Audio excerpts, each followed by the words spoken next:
broken over her child that was taken.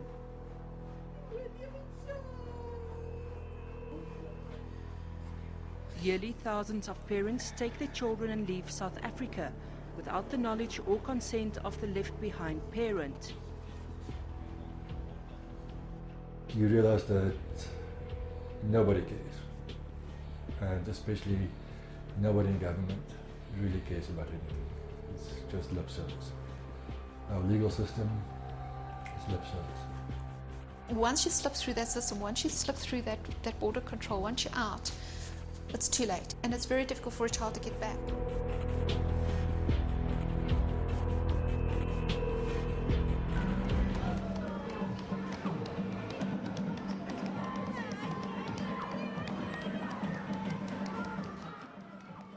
Bridget married a man from China. They met in Durban, had a son, and decided to remain in the city. Later, her husband started talking about going back to China. Van 2008 af het hy altyd gepraat van sy kind China toe vat die altyd. En hy wil hê sy kind moet Chinees wees en sy kind moet Chinees leer. En dat hy sy kind wil hê hy moet vir 6 maande van so iets af leer Chinees leer praat. Bridget and her son had not yet met her husband's family, so his talks about a China visit did not raise any suspicion. Hy wil hê ek moet sy ouers ontmoet en hy wil hê sy ouers moet my kind ontmoet. En toe gaan koop hy 'n vliegtuigkaartjie en hy vra vir met jy toe 'n return kaartjie gekoop vir my kind, toe sê hy ja. The family planned their trip when Wesley was 4. Bridget and Wesley travelled with their South African passports on a 6-month holiday visa and was accompanied by her mother. Little did Bridget know that her husband had put an elaborate secret plan in place once they reached China. Nou, ons het toe nou gevlieg. Ons kom in China, daar by sy ma. En toe hy daar kom, toe gee hy my paspoort vir my, hy gee haar paspoort vir haar. En hy gee sy paspoort vir sy ma. En hy sê toe, "But why are you giving my William's passport to your mother?" Nee, maar sy ma moet dat bære, want dit kan wegraak. Ek het agterdogter geraak van dat hulle wy nie my kind se paspoort vir my wil gee nie. Net ons daar land in Namping. Toe ons al gekom het, dus die paspoort vinnig aan 'n hangkas en toegesluit en kon nie uit dit kom nie. Ek het probeer, maar ek kon nie.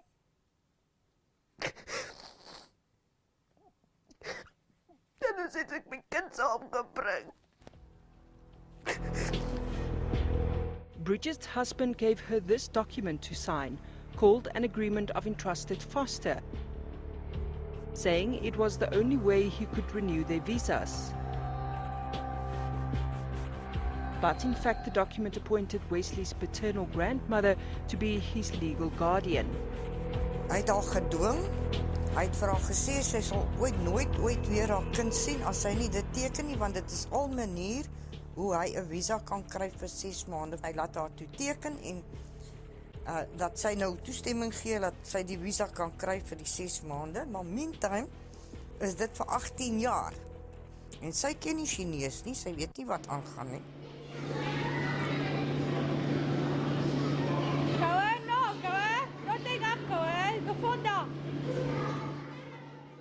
This video of Wesley playing at a children's play area in China would be one of the last clips that she would ever record of her child, not knowing that he would be taken from her a few days later. Ek het vir hom nog naggesoen die nag in die bed. Hy wou by sy ouma wou gehad het, hy moes by hom slaap. Sy ouma wou nie gehad het dat hy moes by my slaap nie. En toe sê hulle nie, hulle gaan my kind vat om vir die niggie te gaan kuier. Toe hulle vir my kind vat vir die niggie te gaan kuier, moes hulle my kind teruggebring het. Die oggend het ek nie bang geword, is my kind weg. Dus hulle vat my na my kind toe, dus ek op pad na die airport. Toe ek by die airport was, almal kyk vir my, ek vra vir hulp, maar almal lag terwyl hulle sien ek huil vir my kind. Niemand wil help nie. Bridget had no choice but to return back to South Africa, alone, to this farmhouse where she, her husband and their son had lived with her parents just a few weeks earlier.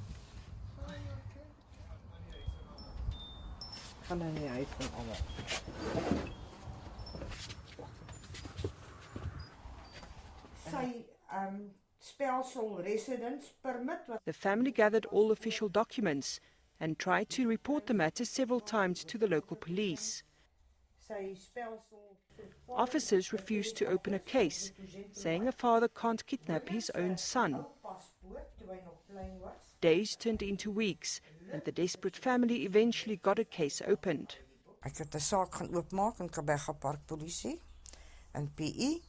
As gevolg van die kind wat weg is, hulle het gevoel dit is ontvoering en toe is dit deurgestuur Interpol toe. Toe sê die een luitenant dat geen pa kan sy kind ontvoer nie, daar is nie so iets nie. En die saak moet gesluit word. By then, weeks had turned into months. Reaching a dead end with police, the family set their sights on the Hawks, who reopened a case of kidnapping. Die saak het toe voorgekom in die Hooggeregshof in PE. Die staatsadvokaat, International Relations, was betrokke. Die regter het gesê dat hulle nie jurisdiction het nie. Meanwhile, the family received information that Bridget's husband had returned to South Africa, to Durban, where he lives and works. Their son was left behind with his grandmother in China. Ek gaan aanmeld en dit toe sê hulle nee, dis 'n buitelandse ding, maar as dit 'n buitelandse ding is, maar my ex het besighede hierso, hy het alles hierso, hy het 'n huis gekoop en my kind is alleen in China, so hulle kan iets doen aan my man want hy is hierso in Suid-Afrika. Hoekom kan hulle niks aan hom doen nie? Hitting brick walls with a local approach, the family turned to the Department of International Relations. In this correspondence, the department says it had requested possible steps to force Wesley's grandmother to return him to South Africa. The Chinese authority declined, leaving the department's hands tied. Nou vra ek die regering om hulp. Nou sê hulle vir my, ons kan jou nie help nie, die instansies. Ons kan jou nie help nie, want ons is 'n goeie vriendskap met China.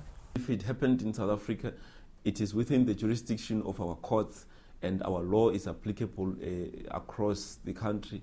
Once the child is taken beyond our borders, it means we have to now deal with another country, different laws, different procedures, and also access to the child becomes difficult. As my regering vir my sê, hulle kan my nie help nie. Wat se vertroue moet ek in hulle hê? Ek kan ons nie vertrou in iemand hê as hy vir my ek kan jou nie help nie, want ons is in 'n goeie verhouding met China. Dit werk mos nie so nie. Jou burgers van jou land kom eerste.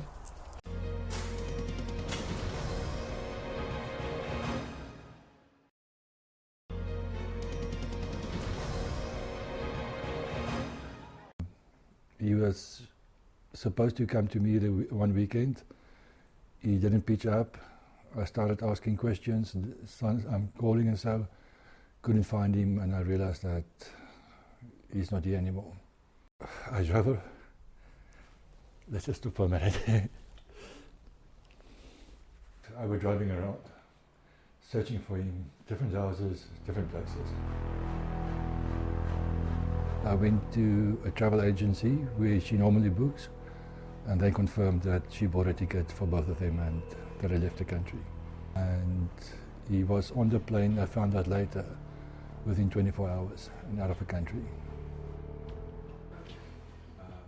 Once Juan realized that his estranged wife had taken their son to Brazil, he immediately tried to report the matter to police.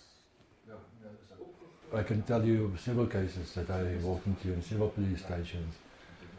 There were actually cases where I would go in the same region to up to 3 police stations in one day just to try and report a case. According to all the police that I interacted with, and 90% of the courts, except for the High Court, none of them recognize that the mother can abduct a child. In South Africa, we do not have a crime called parental abduction. If it's a biological parent who actually removes the child from another biological parent, then there won't be a criminal offence. In terms of our legislation, the definition and the case law contained in our legal system on kidnapping. Legally, which I researched, if I want to make a statement, they must take the statement. And I always used, I can't remember the clause anymore, but I remember that I used that clause and told them, you shall take a statement from me and you shall react. When a person comes and reports a case, the police is actually not entitled to filter cases. So if the person then feels it's a case of abduction or kidnapping, it will be taken down as such.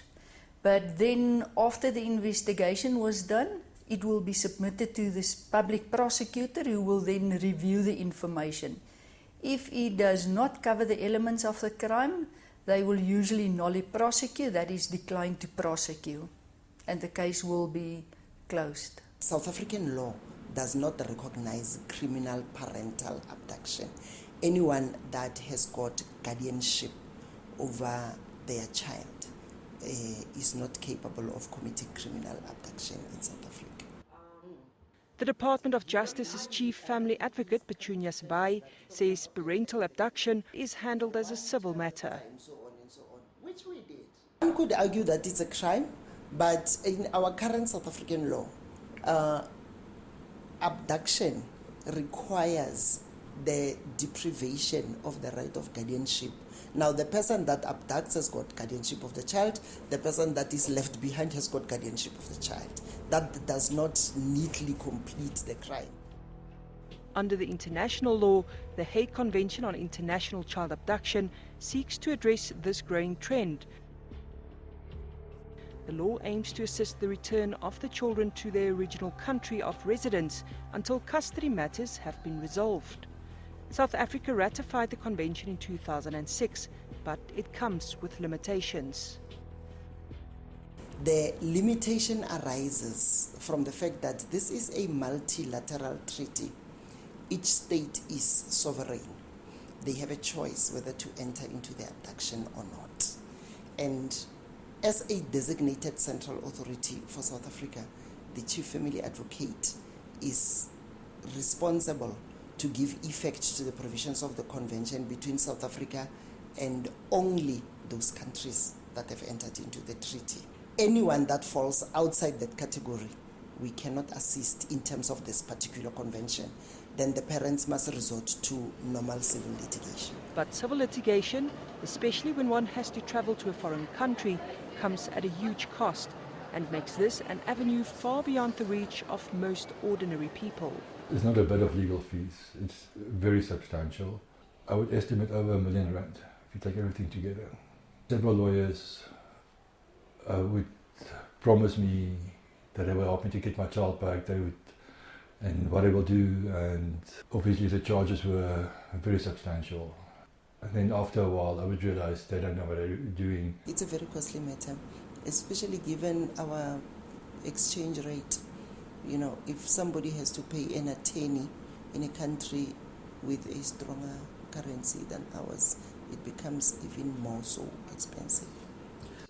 After Johan spent about R1 million on the case without any real progress, he met with attorney Susan Kapelati, who proposed a different approach.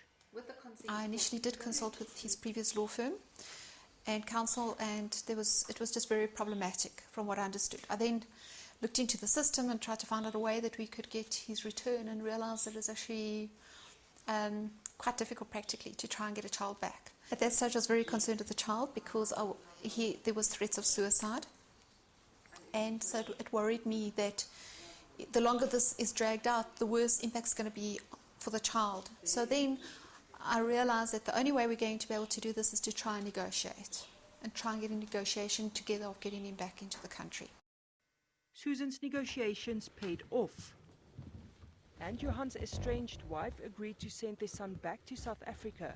Johan saw him for the first time in 7 months. It was the 4th of June 2012. At my house, it was fantastic, but what I do remember was, it was actually shocking. I could pick him up with my one hand. It was extremely light. And yeah, we just held each other. This isn't going down well.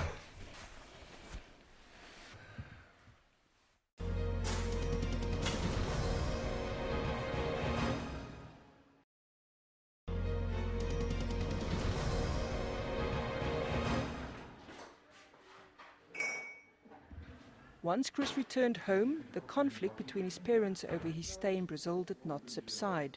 The tension over his permanent residency left him feeling confused. It does. Could never talk to anyone there. I had a psychologist in Brazil, but she really didn't focus more on that. She mainly focused on how to get in Brazil and how to speak the language and how to stay in Brazil and keep me happy in Brazil. The grandparents were very loving and caring, and they'd always buy you gifts and stuff. My dad apparently paid money to get me back, and Interpol and all of them were involved. So my mom said, no, let's go back to South Africa, let's give your dad another chance. Coming to the job market and Chris's mother had a very different take on the events that prompted her to leave with her son. Francis was the only foreign national parent approached by special assignment who was willing to talk about why she took her son out of South Africa without her estranged husband's consent. One of the key takes for that is to feel the despair of many women that leave everything behind for the love of a foreign man. Normally she does not have a job, normally she has a substandard job, and then the problems arise. She's a type of person that's so prone to be abused. And now she wants to go back to her secure system, to her support system, and she can't because she has children here. What does she do? Even if you look at nature, an animal will take her little cub and put it in a safe place if there is risk. A woman does that too. If your children were in risk, would not kill for them, take them away to protect them, you would. Protect yourself, protect your children. And if you are in a foreign country without support, what do you do? It's hard. Is it child abduction? Is it self-protection? Is it protection of your own children? What is it? Johan refutes all Francis' allegations of domestic abuse. A negotiated agreement that had prompted Chris's return to South Africa made provision for Chris to go to Brazil on holiday once a year, provided that Johan gives written consent and that the exact travel plans will be set in writing. The request was there, and the court order said that he had to give permission for 1 month's holiday in Brazil. He had to. And for some reason he refused. My biggest fear will remain that he can be abducted again and that they will never ever see my child again. Because if you abduct a child to Brazil, the chances you will see him again is 0. But mother and son decided to leave for Brazil without telling Johan. And Johan received a phone call about his son's imminent departure.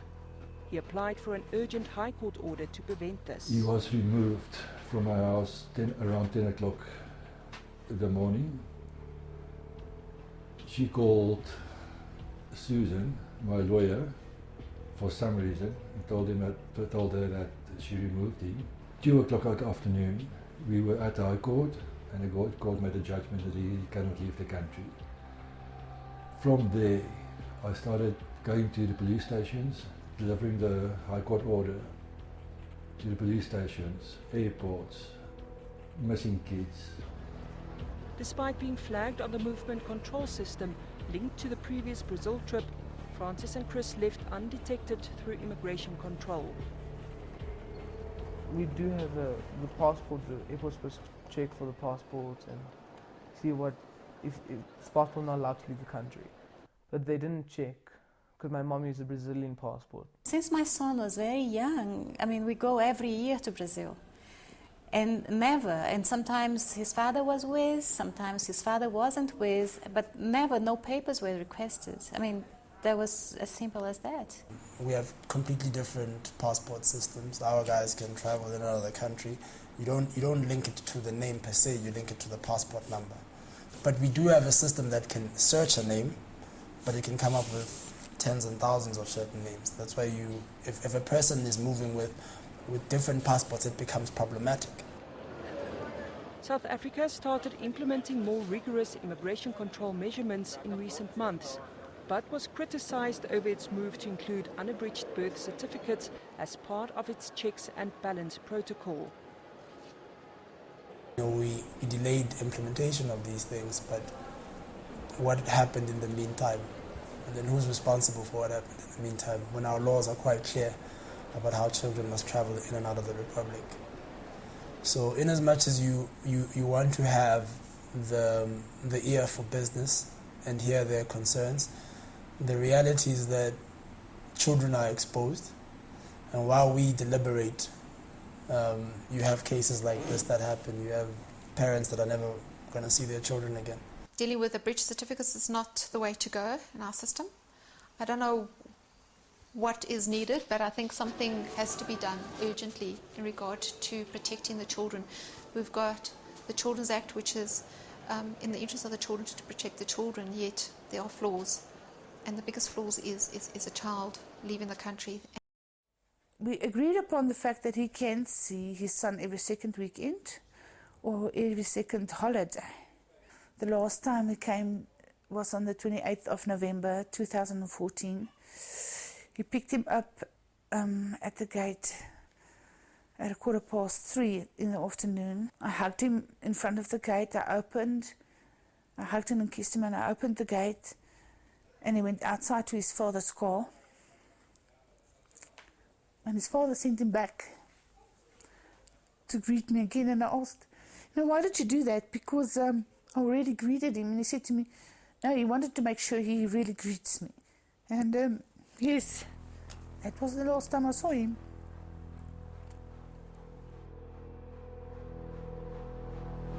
Jackie's son was 6 when his father took him to Egypt without her knowledge or consent. Yet another country that has not signed the Hague Convention on child abduction. Jackie went to the Egypt embassy to demand answers as to how her son was given a visa without her consent. In a handwritten note, the embassy said it would investigate the matter, but she's heard nothing from them ever since. A police case was opened, but the embassy was never questioned, even after Interpol flagged Jackie's child. Weeks later, the local magistrate threw the case out, saying it had no jurisdiction over an international matter. There isn't even a system that would say we support parents. There is no system. There's no support for parents that this happens to. There is no one there that stand up for you and you have no voice. You have no voice nowhere. A desperate and cash-strapped Jackie realized that the local police and courts can't do anything to help and decided on a more drastic route. She met up with private investigator Mike Bolhuis. There are cases like these where we can do the snatch and grab, but it's extremely expensive. It's extremely expensive. It's a very big investigation. In this case, for instance, I would have to send a specific investigator through to tie up with our contacts there. You cannot do any of the snatch and grab without contacts. There's just no way. Which means you, in a way, have to abuse the system. You have to get hold of the correct people on that side, which is going to assist you, and then in the easiest and the quickest way, get hold of the child without the father and fly the child back to South Africa, or out of Egypt to another country and then fly back to South Africa. It's extremely expensive, and it is a very serious, risky kind of way of going about it. The limited reach of our justice system seems to fail especially those parents whose children have been taken to countries who have not signed the Hague Convention. I have been keeping stuff, you know, and having a file with all the things in it for the day that he comes back. And I can show him, you know, I did try everything. It's not that I left you.